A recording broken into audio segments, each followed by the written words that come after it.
அல்லாஹுவை பயந்து கொள்ளுங்கள். அவனிடத்திலே ஒன்று கூட்டப்படக்கூடிய அந்த நாளை அஞ்சிக் கொள்ளுங்கள். யாருக்கும் இந்த உலகம் நிரந்தரம் அல்ல. இந்த உலகத்தில் எதுவும் நிரந்தரம் அல்ல. நிச்சயமாக எம்மை மறுமை என்ற ஒரு நாள் சந்திக்கும்.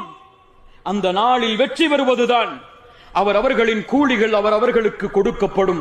நன்மையை சம்பாதித்தவன் நன்மையை பெற்றுக் கொள்வான், தீமையை சம்பாதித்தவன் தீமையை பெற்றுக் கொள்வான். கூலியாக யாருக்கும் அநீதம் செய்யப்பட மாட்டாது. ஆம், அதுதான் வெற்றி. யார் இந்த பூமியில் லா இலாஹ இல்லல்லாஹ்விற்காக வாழ்ந்தார்களோ அதுதான் வெற்றி. யார் இந்த பூமியில் லா இலாஹ இல்லல்லாஹ்விற்காக மரணித்தார்களோ அதுதான் வெற்றி. யார் கபருடைய வாழ்வில் விசாரணையில் வெற்றி பெற்றார்களோ அதுதான் வெற்றி. யார் நாளை மறுமையில் அந்த ரப்பை இந்த இரண்டு கண்களால் பார்த்தார்களோ அல்லாஹ் ரப்புல் ஆலமீன் அதை நோக்கமாக கொண்டு வாழக்கூடிய மக்களாக எம்மை ஆக்குவானாக.